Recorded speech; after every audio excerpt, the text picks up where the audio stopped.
അപ്പം എൻ്റെ കയ്യിൽ ഇപ്പോൾ ഉള്ളത് ഡിയോ 125 ആണ് ഹോണ്ടയുടെ. അപ്പം ഒരുപാട് മാറ്റങ്ങൾ 2025 മോഡലിൽ ഇതിൽ സംഭവിച്ചിട്ടുണ്ട്.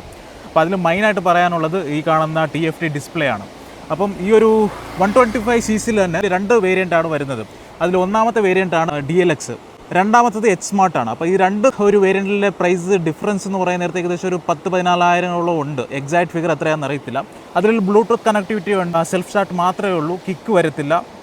അതുപോലെ തന്നെ നാവിഗേഷൻ സിസ്റ്റം അങ്ങനത്തെ സംഭവങ്ങളൊക്കെ ഉണ്ട്. പിന്നെ TFT ഡിസ്പ്ലേ തന്നിരിക്കുന്നു DLX, അതായത് 125cc ബേസ് വേരിയൻ്റ് ആയിട്ടുള്ള DLXൽ തന്നെ നമുക്ക് ഈ ഒരു TFT ഡിസ്പ്ലേ തന്നിട്ടുണ്ട്. അതെന്തായാലും നല്ല കാര്യമാണ്. അത് 2024 മോഡലുണ്ടെന്ന് എനിക്ക് തോന്നുന്നില്ല, പക്ഷേ 25 മോഡൽ നമുക്ക് ഇവിടെ കാണാൻ സാധിക്കും. ഒരുപാട് ഫീച്ചേഴ്സും സംഭവങ്ങളൊന്നും ഈ ഒരു DLX മോഡലില്ല. പക്ഷേ നമുക്ക് റേഞ്ചും സംഭവങ്ങളൊക്കെ ടൈമിങ്സും പിന്നെ സർവീസ് ഹിസ്റ്ററി അങ്ങനത്തെ കുറച്ച് സംഭവങ്ങളൊക്കെ നമുക്കിതിൽ കാണാൻ സാധിക്കും. അത്യാവശ്യം ഭംഗിയുള്ളൊരു ചെറിയൊരു ഡിസ്പ്ലേ ആണ് ഇവിടെ കൊടുത്തിരിക്കുന്നത്. അപ്പോൾ നമുക്ക് ജോയിൻ സ്റ്റിക്ക് ഉണ്ട്, അതനുസരിച്ച് നമുക്ക് അങ്ങോട്ടും ഇങ്ങോട്ടും കാര്യങ്ങളൊക്കെ ഇതിൽ മാറ്റാം. അതുപോലെ തന്നെ ഞാൻ ആദ്യമായിട്ട് 125cc ഹോണ്ടയിൽ ഗ്രാസിയ വണ്ടിയാണ് ഓടിക്കുന്നത്. അപ്പോൾ അത് രണ്ട് തമ്മിലും ഓടിക്കാൻ നേരത്തെ ഡെലിവറി എടുത്ത സമയത്ത് കുറച്ച് ഡിഫറൻസ് ഉണ്ടായിരുന്നു.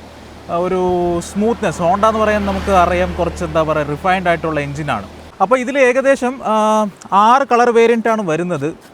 റെഡും ഉണ്ട്, ബ്ലൂ ഉണ്ട്. അപ്പോൾ കുറച്ചും കൂടെ ഒരു അട്രാക്റ്റീവ് ആയിട്ടുള്ള ഈ ഒരു ലൈനൊക്കെ പോയിരിക്കുന്നത് കണ്ടില്ലേ. ഹാലോജൻ ഇൻഡിക്കേറ്ററാണ് വരുന്നത്. അതുപോലെ തന്നെ LED ഹെഡ്ലൈറ്റാണ്. കുറച്ച് ബ്രൈറ്റ്നെസ് കമ്പാരേറ്റീവ്ലി ഞാനിപ്പോൾ യൂസ് ചെയ്യുന്നത് ഹീറോയുടെ മാസ്ട്രോ എഡ്ജ് 125 ആണ്. അതിൽ ഹെഡ്ലൈറ്റിൽ കുറച്ച് അത്യാവശ്യം പവർ ഉണ്ട്, LED ആണ്. പക്ഷേ ഇതിൽ കുറച്ച് ബ്രൈറ്റ്നെസ് കുറച്ച് കുറവാണ്. അതുപോലെ തന്നെ ഈ ഒരു വണ്ടിയിൽ നമുക്ക് ഒരു C ടൈപ്പ് ഒരു ചാർജിങ് പോർട്ടുണ്ട്, ഒരു ഗ്ലോ ബോക്സ് സെറ്റപ്പ് ഉണ്ട്. അത് മൂടാൻ പറ്റത്തില്ല, ഓപ്പൺ ആണ്.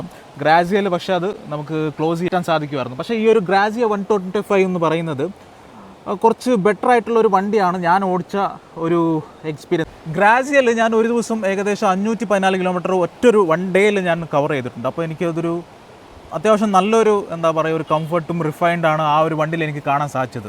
പക്ഷേ ഇതിലും അങ്ങനെ തന്നെയാണ്. പക്ഷേ ഓടിച്ച ആ ഒരു ഫസ്റ്റ് ഡേയിൽ എനിക്ക് കുറച്ച് പോരായ്മകൾ ഫീൽ ചെയ്തിട്ടുണ്ട്. പക്ഷേ അത് ഫൈനാണ്, കാരണം ഫസ്റ്റ് സർവീസ് സെക്കൻഡ് സർവീസൊക്കെ കഴിഞ്ഞ് വരുമ്പോഴത്തേനും ഇതിൻ്റെ ഇതൊക്കെ മാറും ഞാൻ പ്രതീക്ഷിക്കുന്നു. പിന്നെ ഈ ഒരു വണ്ടി പറയുവാണെങ്കിൽ കുറച്ച് അധികം ഫീച്ചേഴ്സാണ് ഇതിൽ കൂടുതൽ ഇപ്പം ആഡ് ഓൺ ചെയ്തിട്ടുള്ളത്. 125യുടെ H Smartൽ ഒരുപാട് ഫീച്ചേഴ്സ് ഉണ്ടെങ്കിലും അതിൽ ഒരുപാടെന്ന് പറയുമ്പോൾ ബ്ലൂടൂത്ത് കണക്ടിവിറ്റി, കോൾ അലേർട്ട് ആയിരിക്കട്ടെ, SMS അലേർട്ട്, അങ്ങനത്തെ പരിപാടികളും. അതായത് ഒരു കുറച്ച് നാളിന് ശേഷം നമ്മളെല്ലാം ഫീച്ചർ നമ്മൾ യൂസ് ചെയ്യത്തില്ല. ഇപ്പം ഞാനെടുത്ത ഈ ഒരു വണ്ടിയിൽ GPS ട്രാക്കറൊക്കെ ഉണ്ട്. അത് കൃത്യമായിട്ട് വണ്ടി ഏതൊരു ഡിസ്റ്റൻസിലാണ് പോകുന്നത്, എത്ര ഹാർഡ് ബ്രേക്ക് ചെയ്തു, എല്ലാം നമുക്ക് ആ ഒരു ആപ്പിൽ നമുക്ക് കാണാൻ സാധിക്കും. പക്ഷേ പിന്നീട് ആയപ്പോൾ അതിൻ്റെ സബ്സ്ക്രിപ്ഷൻ പ്ലാനൊക്കെ അവർ ഒരു വർഷത്തിന് ഫ്രീ ആയിരുന്നു തന്നിട്ടുണ്ടായിരുന്നത്. പിന്നീട് അത് എടുത്തു കളഞ്ഞു. പിന്നീട് പേയ്മെൻറ്റ് ചെയ്യേണ്ട ഒരു ആവശ്യം വന്നു. അപ്പോൾ പേയ്മെൻറ്റ് ചെയ്യാമെന്ന് വിചാരിച്ചു. പക്ഷെ അങ്ങനെയൊക്കെ ആലോചിച്ച് നിൽക്കാൻ നേരത്ത് അതിൻ്റെ ഡിവൈസ് അൺപ്ലഗ് ആയിട്ടുണ്ട്. അത് എന്തോ ചെറിയൊരു പ്രശ്നം കാരണം ഇപ്പോൾ വർക്കിങ്ങിലല്ല. അപ്പോൾ ആ ഒരു ചെറിയൊരു എന്താ പറയുക GPS-ന് വേണ്ടി ഞാൻ 16,000 കണ്ട എക്സ്ട്രാ കൊടുത്തിട്ടുണ്ട്, എക്സ്ട്രാ പേയ്മെൻറ്റ് ചെയ്തിട്ടുണ്ട്. ഇത് ഏകദേശം ഞാൻ ഒരുപാട് എൻ്റെ കയ്യിൽ ഈ ഒരു വണ്ടി ഓടിക്കാൻ കിട്ടിയിട്ടില്ല. അതായത് ഹെൽമെറ്റ് ഇട്ടിട്ട് നമുക്ക് ഓടിച്ച് ഇതിൻ്റെ കുറച്ചും കൂടെ കാര്യങ്ങൾ നമുക്ക് പറയാം. അപ്പോൾ ഇതിൻ്റെ ഹെഡ്ലൈറ്റിൻ്റെ ബ്രൈറ്റ്നസ് കുറച്ച് കുറവാണ്, അതൊരു പോരായ്മയായിട്ട് എനിക്ക് തോന്നിയിട്ടുണ്ട്. പക്ഷേ രണ്ടാമത്തത് പോരായ്മ ഒരുപാടുണ്ട്. പക്ഷേ ഫസ്റ്റ് സർവീസൊക്കെ കഴിഞ്ഞ ശേഷം മൊത്തത്തിൽ നമുക്ക് പറയാൻ പറ്റത്തുള്ളൂ. കട്ടായിപ്പോയി. ക്യാമറമാൻ്റെ നല്ലൊരു ശ്രദ്ധ കേന്ദ്രീകരിച്ചിട്ടുള്ളത് കൊണ്ട് തന്നെ ചില കാര്യങ്ങളൊക്കെ റെക്കോർഡ് ചെയ്യാൻ വിട്ടുപോയി. അവനുള്ളത് ഞാൻ ക്യാമറ കട്ടായ ശേഷം കൊടുത്തോളാം, സാരമില്ല. അപ്പോൾ ഞാനിപ്പോൾ നിൽക്കുന്ന ഒരു പാലത്തിന് അത്യാവശ്യം ബ്യൂട്ടിഫുൾ ആയിട്ടുള്ള ലാൻഡ്സ്കേപ്പാണ് ഇവിടെ ഉള്ളത്. സൂര്യൻ അങ്ങ് ലെഫ്റ്റ് സൈഡിൽ നമുക്ക് അസ്തമിക്കുന്ന കാണാൻ സാധിക്കും. അതുപോലെ തന്നെ റൈറ്റ് സൈഡിൽ നമുക്ക് അത്യാവശ്യം ബ്യൂട്ടിഫുൾ ആയിട്ടുള്ള മലനിരകളാണ്. ക്യാമറമാൻ അങ്ങോട്ട് ഫോക്കസ് ചെയ്യുവാണെങ്കിൽ നല്ല അതിമനോഹരമായി ഒഴുകുന്ന വെള്ളം കാണാൻ സാധിക്കും. പുഴ, അങ്ങ് ദൂരെ വോളിബോൾ കളിക്കുന്ന കുറച്ച് കുട്ടികളൊക്കെ ഉണ്ട്. അവർ ഈ ഒരു സന്ധ്യാസമയം നല്ല രീതിയിലൊക്കെ അവരുടെ ആ ഒരു ബാല്യകാല നല്ല രീതിയിൽ ആസ്വദിക്കുന്നുണ്ട്. അതുപോലെ തന്നെ ഈ ഒരു വണ്ടി വാങ്ങിയിരിക്കുന്നത് എൻ്റെ സുഹൃത്താണ്. ആളെന്ന് പറയുന്നത് കുറച്ച് ഇൻട്രോവേർട്ട് ആളാണ്. ആദ്യമായിട്ടാണ് ഒരു വണ്ടി എടുക്കുന്നത്. ഫാമിലിയിലോട്ട് തന്നെ വരുന്നത്, അല്ല മുമ്പ് എടുത്തിട്ടുണ്ട്, അച്ഛൻ എടുത്തിട്ടുണ്ടെങ്കിലും ഫാമിലിയിലോട്ട് ആദ്യമായിട്ടാണ് ഒരു വണ്ടി വരുന്നത്. അപ്പോൾ അതിൻ്റേതായ എന്താ പറയുക, ഇവന് ഒരുപാട് വണ്ടികളൊന്നും എടുത്ത് ഉപയോഗിച്ചിട്ടില്ല. മറ്റുള്ളവരുടെ വണ്ടിയാണെങ്കിൽ ഇപ്പോൾ എൻ്റെ കൂടെ വരുവാണെങ്കിൽ ബാക്കിൽ ഇരിക്കത്തേ ഉള്ളൂ, ഞാൻ ഓടിക്കാൻ കൊടുക്കത്തില്ല. അതങ്ങനെയല്ല, ഓടിക്കാൻ ഒരുപാട് ഇഷ്ടമുള്ള ആളായതുകൊണ്ട് തന്നെ ഇവന് കൊടുക്കാറില്ല. അങ്ങനെ കുറച്ച് ബാലൻസ് ആയി വരാൻ കുറച്ച് സമയമെടുക്കും. മാത്രമല്ല പുള്ളിക്കാരൻ്റെ വീട്ടിലോട്ട് പോകുന്ന ആ ഒരു വഴിയെന്ന് പറയുന്നത് അമ്മാതിരി വഴിയാണ്. അപ്പം 2-3 പ്രാവശ്യം കടയിൽ പോയാൽ മതി സാധനം മേടിക്കാൻ വേണ്ടി. അപ്പോഴത്തേനും ആ ഒരു വഴിയിൽ ഓടിച്ച് തന്നെ പുള്ളിക്കാരൻ പഠിച്ചോളൂ. പിന്നെ എവിടെ വേണമെങ്കിൽ ലോകത്ത് എവിടെ പോവുകയാണെങ്കിൽ പോലും വണ്ടി ഓടിച്ച് പോകാമെന്നേ ഉള്ളൂ.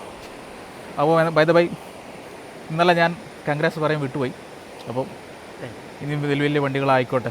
വണ്ടികളെന്ന് പറയുന്നത് നമ്മൾ നാട്ടുകാരെ കാണിക്കാൻ വേണ്ടി ആവരുത്. നീ തൃപ്തി, നീ ഒരു എന്താ പറയുക, നിൻ്റെ ഒരു സാറ്റിസ്ഫാക്ഷൻ, നിൻ്റെ ഒരു ആഗ്രഹം ഉണ്ടാവില്ല, അത് നീ സാധിച്ചാൽ മതി. നീ മറ്റുള്ളവരെ ബോധിപ്പിക്കാൻ വേണ്ടി നിൽക്കാണ്ടിരിക്കുക, അല്ലേ?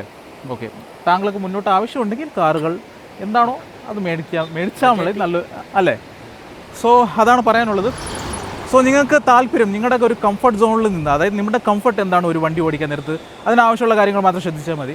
മറ്റുള്ളവരെ ഇമ്പ്രസ് ചെയ്യാൻ വേണ്ടി ക്ഷമിക്കാണ്ടിരിക്കുന്നത് നല്ലതാണ്. അത് താത്കാലികമായിട്ട് മറ്റുള്ളവരെ ഇമ്പ്രസ് ചെയ്യാൻ വേണ്ടി നിൽക്കുന്നത് താത്കാലികമായിട്ടുള്ള ഒരു സന്തോഷമാണ്. പക്ഷേ നമ്മൾ സെൽഫ് സാറ്റിസ്ഫാക്ഷന് വേണ്ടി ക്ഷമിക്കുമ്പോൾ നമ്മൾ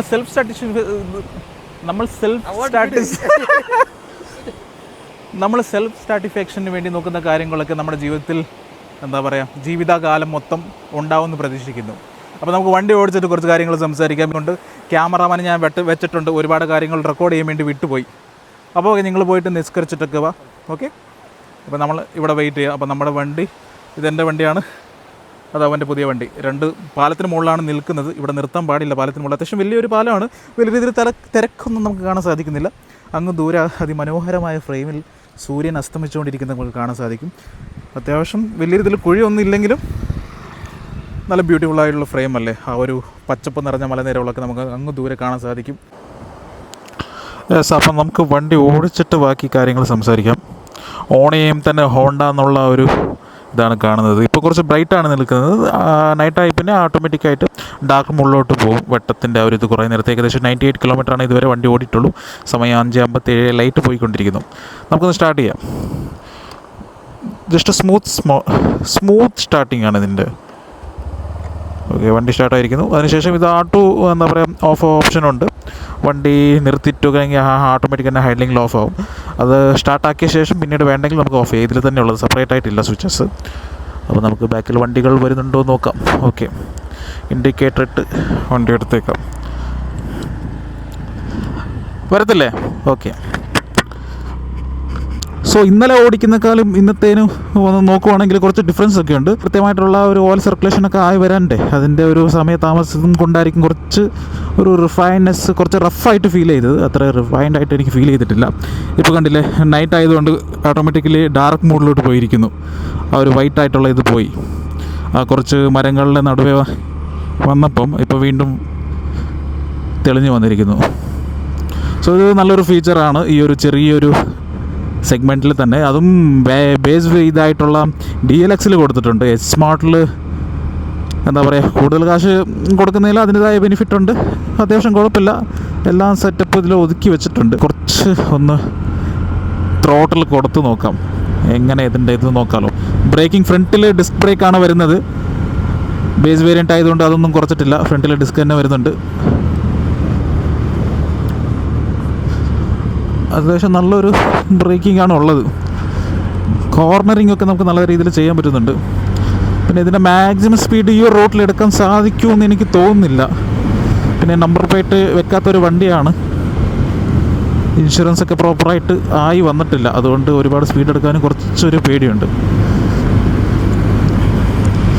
ഓക്കെ, ഇതേക്കൂട്ട് പൂച്ചയൊക്കെ വട്ടം വരുന്നുണ്ട്. മുമ്പിലൊരു പൂച്ച വന്നിരിക്കുന്നത് കാണാം നമുക്ക്.